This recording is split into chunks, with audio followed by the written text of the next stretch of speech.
আজকে যেখানে অযোগ্যদের তালিকা প্রকাশ হবে সেই সময় গ্রুপ সি, তার আগে গ্রুপ সি এবং গ্রুপ ডি নিয়োগেরও বিজ্ঞপ্তি গতকাল রাতে বিজ্ঞপ্তি প্রকাশ করে স্কুল সার্ভিস কমিশন।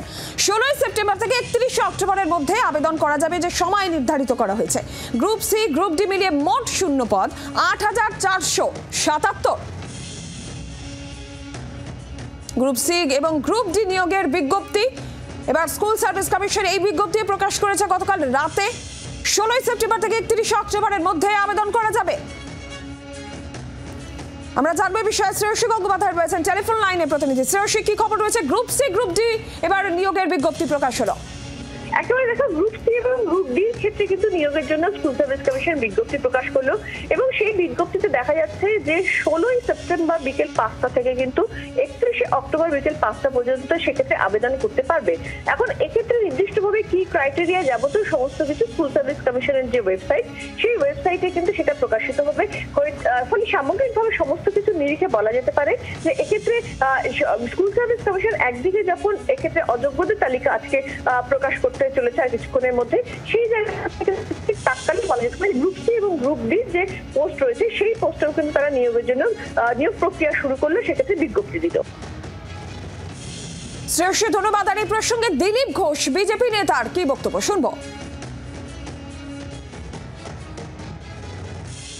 রাজ্য সরকার অযোগ্যদের বাঁচাবার জন্য যত রকম চালাকি করছে, এতে মার খাচ্ছেন যারা যোগ্য তারা। এবার দুজন যদি ঢুকে পড়ে অযোগ্য, সে পরীক্ষা হয়তো আবার বাতিল হবে। তাহলে যে যোগ্য টিচাররা এতদিন ধরে মানে পড়ার অভ্যাস ছিল না, ওনারা চিন্তা করছেন এতদিন তো আমরা পরীক্ষা দিনে দিচ্ছি বসছেন, আবার তাদেরকে সে হতাশার মধ্যে পড়তে হবে।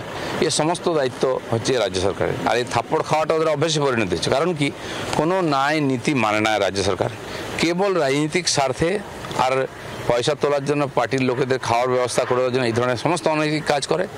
মানুষ যখন প্রতিবাদ করে ডান্ডা দিয়ে ঠান্ডা করা হয়, আর তারপরে লোককে বাধ্য হয়ে কোর্টে যেতে হয়, আর কোর্ট বারবার কান মুলে দেয়, থাপ্পড় মারে। এই ধরনের কোনো সরকার গণতান্ত্রিক রাষ্ট্রে কি করে চলতে পারে, এটি চিন্তার বিষয়।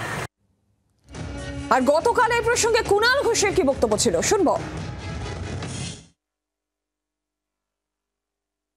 এটা সম্পূর্ণ এসএসসির বিষয়। সুপ্রিম কোর্ট যা বলেছেন তার উপর দাঁড়িয়ে এসএসসি তাদের ডিপার্টমেন্টের বিষয় রাজনৈতিক মন্তব্য করল। আর এই প্রসঙ্গে চাকরি হারা আন্দোলনকারীদের অন্যতম মুখ সুমন বিশ্বাসের কি বক্তব্য শুনুন। যারা সাদা খাতায় ঘুষ দিয়ে সরকারের ক্যাডার হয়ে বাংলার শিক্ষা ব্যবস্থা ধ্বংস করে শিক্ষকতা করলো, আর তাদের জন্যই আমাদের যোগ্যদের চাকরি চলে গেল, সেই অযোগ্যদের তালিকা আজকে প্রকাশিত হচ্ছে। তাহলে আমার প্রশ্ন হলো, বাকি যারা রইল তারা তো যোগ্য, তাহলে যারা যোগ্য তারা কেন আবার পরীক্ষায় বসবে? আর সুপ্রিম কোর্ট এই যে অযোগ্য যারা, তাদের বিরুদ্ধে কি ব্যবস্থা নিচ্ছেন? বা যারা চাকরি চুরি করলো, স্কুল সার্ভিস কমিশন এবং বোর্ড, রাজ্য সরকার, যারা এই চাকরি চুরির দায় এড়াতে পারে না, তাদের বিরুদ্ধে সুপ্রিম কোর্ট কি ব্যবস্থা নেয় সেটা তার দিকে আমরা তাকিয়ে থাকব।